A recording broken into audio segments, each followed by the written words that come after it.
من محمد اخباراتی، مقر یکم هوانیروز، مهندس موتور و سیستم‌های اویونیک هواپیما، یک مغز الکترونیک اختراع کردم که کامپیوتر هست، پیکان هست که همه دیدید، منتها این شیشه هاش برقیه. روشن بکن، استارت بزن، روشن شد. آب که میریزیم روی شیشه در مقابل آب حساسیت داره، هست، سرعت ماشین رو کنترل میکنه. کاپوتو باز بکن، باز. هر 15 کیلومتر سرعت 3 متر با ماشین روبرویی فاصله میگیره.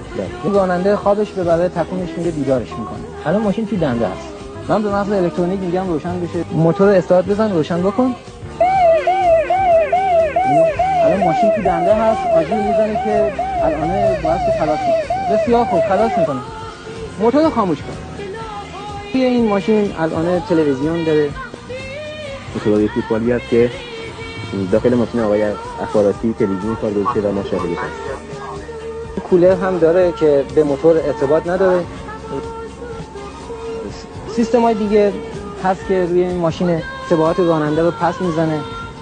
موقع سبقت گرفتن سر پیش سبقت نمیگیره. رادار داره جلو ماشین که روبرویی رو تشخیص میده. راننده اگه بگه سردمه فوری براش بخاری روشن میکنه. هزینه‌اش تو خط تولید بره حدود 4000 تومان بیشتر نمیشه.